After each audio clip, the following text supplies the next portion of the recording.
Hey there, you guys! Winter is on its way, and today I'm going to do a massive declutter of my basement, toy room, storage area. When Christmas is right around the corner, and I know that my kids are going to be getting gifts and more toys from grandparents, aunts, and uncles, I feel like I just can breathe easier if I get rid of things we don't need around our house going into the holidays. Now, this is probably the area of our house that is the most cluttered and crazy. You'll see in a minute. And it's very intimidating to tackle this by myself. Normally I have my whole family helping, but today they're all at school. But you know what? I know that I am not alone, and this task is gonna be way more fun because you all are here with me and we're doing it together. So let's get started.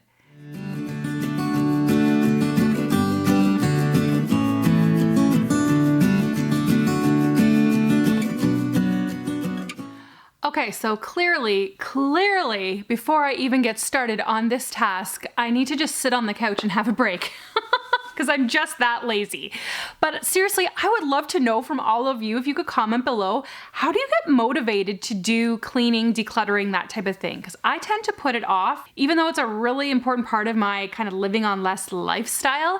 It's hard to get the motivation to just get it done. Personally, I like to listen to music or a favorite podcast or a YouTuber while I'm doing it because it just makes the task more fun. I'm also going to tell you guys right here at the beginning of the video which areas of my basement I'm going to do for the video, because that's going to keep me accountable to actually have to do them because it's on tape. I'm doing them.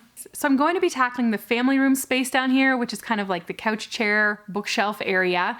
I'm also going to attack my kids' art zone and their big toy room. This is super scary because I did not have my kids clean up their toys first. So you're going to all see what it looks like when the bomb of toys has exploded in my basement. And I'm going to end with the scariest one of all, the storage room. This is kind of that unfinished space of the basement that's just concrete floors and plywood and shelving, and it has gotten totally out of control in there.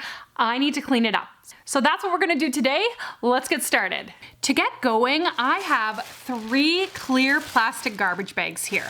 They are for garbage, recycling, and donations. In Canada, you know, we love to recycle, so anything that is paper or plastic, I definitely want to put in the recycling and not in the garbage and be a little kinder to the environment.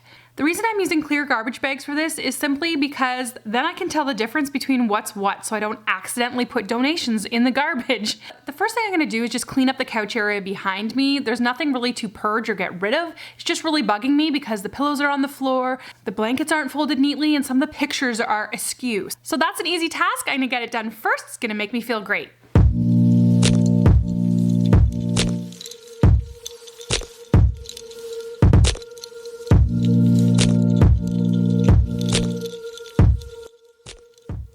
So you guys, I had this one picture on the wall that was bugging me. Every time I walked by it, it was a little bit askew. And I have a life hack I'm going to teach you right now. And it involves stick tack. So my mom taught me this trick that if you have a picture that's always going sideways, take stick tack, put it on the 4 corners of your picture, and rehang it on the wall. It'll help that photo frame to stay where you want it on the wall, and stick tack is not going to take any paint off. And I actually thought I had done that on every photo on this wall. Turns out I'd done it on every photo except for this one, so no wonder it was going sideways. Oh, there we go. That section of the basement is looking so much better. Clean, warm, and welcoming, ready for someone just to curl up on that couch and read a book. Next, I'm going to attack this art line right behind me. So this is how we display the kind of great art that the kids have done over the course of a year, that after a week of having it out, they didn't want to part with it or put it in the recycling or the garbage. But that does accumulate over the course of the year, and I can't keep all of it in storage.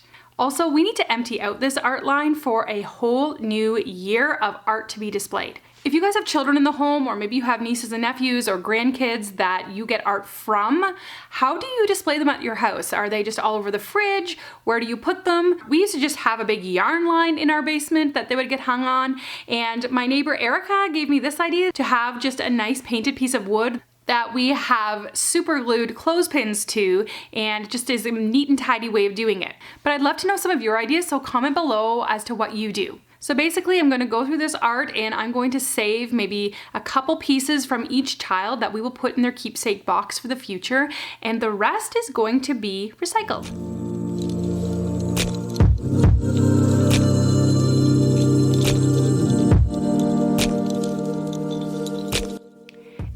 won a prize at the fair for their art, I definitely keep those ones.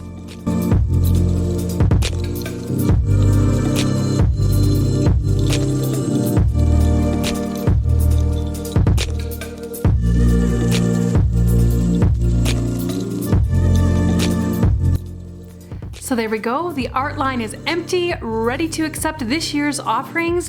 And to give you a little idea, I kept 7 pieces of art and I am recycling 62 pieces of art. I didn't think there was that much on that line because there's not that many clothespins, but the kids had like 10 pieces of art layered under each clothespin. So I'm really happy with what I was able to purge today and also to keep the good stuff. Okay, the embarrassing part, my kids' toy room. What? This is so, oh man, this looks so bad.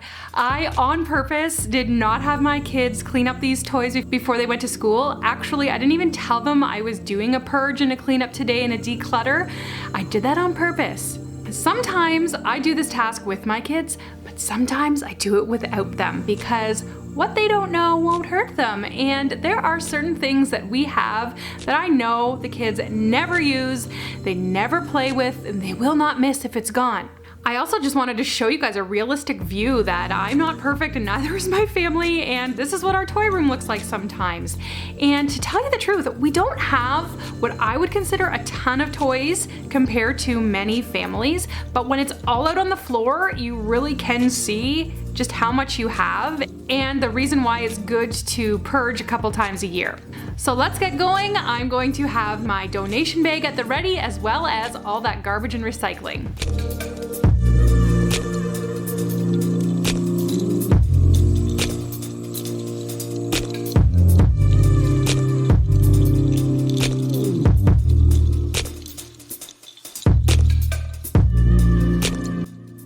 On the topic of Lego, I want to share with you guys what we do, and that is that we have a limit. We have a rule that we may only have 1 bucket full of Lego, and that's it. And this bucket is not an enormous size. You can see it's not huge. And so it's not like a humongous toy box or a big Rubbermaid tote full of Lego. That, in my opinion, is too much Lego. And I will tell you, I have 6 children and they will spend hours and hours and hours playing with just 1 bucket of Lego. And when it gets to be overflowing and there's too much and it can't all fit in 1 bucket, we go through it and we donate Lego to somebody else. So we actually donated a whole bucket of Lego just in the spring to a local school who needed it for their classrooms. So 1 bucket rule, something to think about.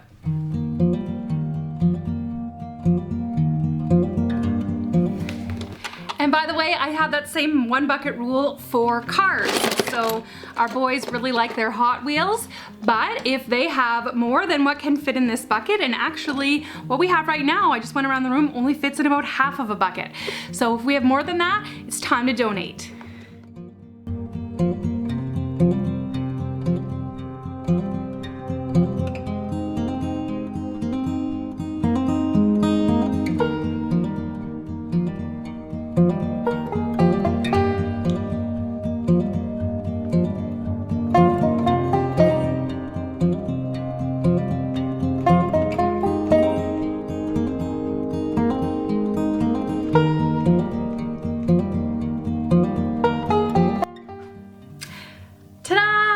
This room is so much cleaner and I have almost filled up all 3 of my bags for donate, garbage, and recycling. So that means I've gotten rid of a lot of stuff.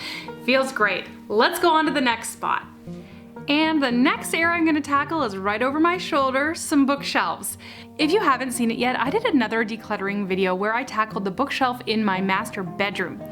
So I will link that video for you so you can go ahead and watch it after this one if you'd like. I did my master bedroom, my master closet, and my ensuite. But I said it in that video and I'll say it in this one. Marie Kondo suggests you only own like 10 books or something crazy like that. And no, Marie, no. Books are too important to this family to limit it to 10 books each. But I do realize that I have a bit of a problem because there's these 2 bookshelves back here, which are super full, and I also have 5 more bookshelves full of books in our home. We have probably too many books is my downfall. And unlike some people who like curate their bookshelves to look beautiful and it's mostly decorative items with a couple books, our bookshelves are literally just all books. These ones also have our photo books and baby books on them. But anyway, because we do accumulate a lot of books, I do need to go through this at least twice a year and get rid of some, donate some, or throw ones out that are ripped and torn beyond repair. So let's get started on that.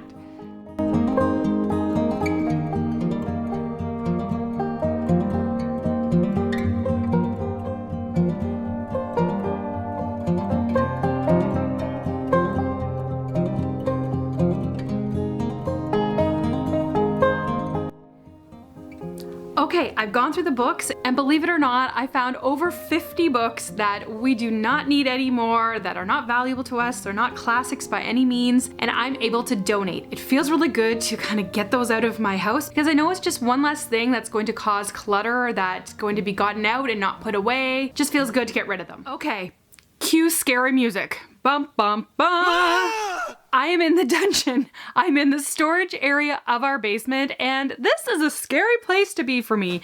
I do not like coming down here, but everyone needs a spot where they can put their hockey equipment, their Christmas decorations, hand-me-down clothes, that sort of thing. And this place is just getting out of control. Now, to let you in on a little secret, actually a couple weeks ago, my kids and I were swapping out their fall clothes, their summer clothes, and we did go through all of our hand-me-downs and pass on anything that didn't fit. We went through and got rid of 7 garbage bags full of clothes. It felt so amazing, but I never did get around to getting back down here and kind of like organizing my totes and making it look pretty. So we got rid of stuff, but we didn't really put things back together. And I know there's still things down here that need to be gotten rid of. So this side of my basement is all sorts of clothing. So what I do is I label every tote what is in it, what size and what season. This just makes it so much easier for us when we are swapping out clothing. If one child has grown out of one size and is into another, if the seasons have changed, we just go down and grab the bucket we need. I do the same thing with shoes. I sort them according to gender and size. This really helps me keep track of things. It also helps me keep track that if they've grown out of things, so for example, my youngest daughter now is moved into lady size 5 shoes. So I knew this fall that any ladies shoes buckets we had that were size 4 and under, I could go ahead and donate. The problem here is the kids are always getting these buckets in and out and they're making a mess of it. So today I just want to clean it up, tidy it up.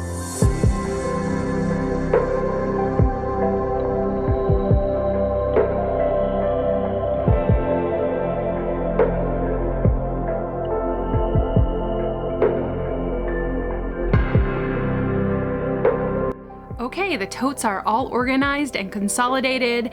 Everything is flipped so that the sizing is faced out. The lids are on everything so nothing will get dusty and hopefully no water damage. Let's move on to the next spot. These shelves back here are looking much worse than the clothing shelves, and honestly, it's not that I have that much clutter there, it's just that it needs to be put back together neatly. I have a whole bunch of like empty buckets and empty totes that simply need to be stacked together. So let's do that right now.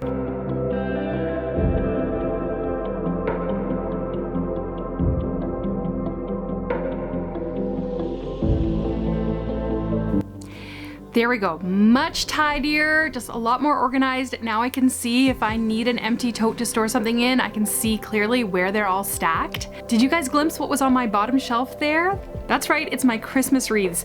I'm really excited in a few weeks to do a budget decorate for Christmas with me video. So that just gives you a little sneak peek. So if you're not subscribed to the channel yet and you want to follow along on kind of this less is more journey, make sure you're subscribed, you guys.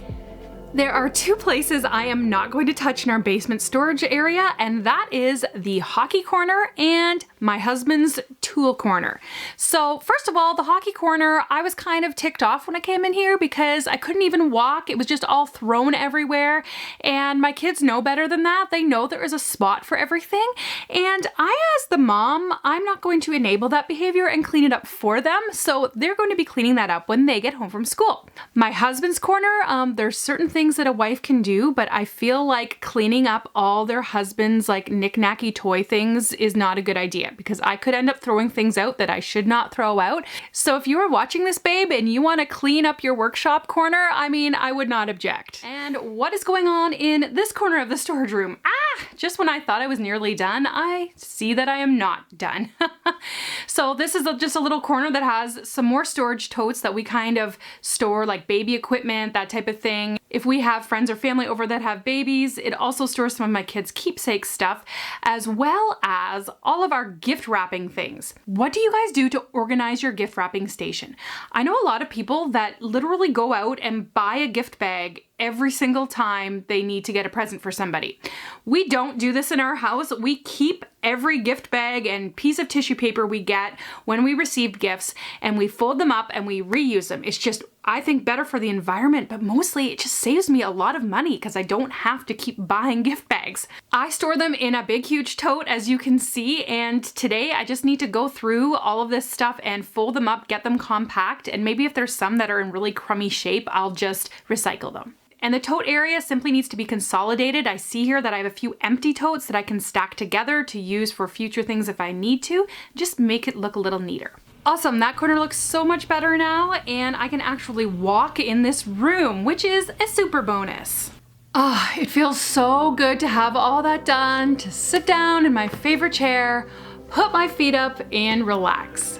Thank you so much for joining me today, for coming along for the journey, because it made it so much more enjoyable for me. And if you're interested in more of my household organization videos, those are coming right up. So keep watching, guys, and I can't wait to see you in the next video. For the least, this is Jen.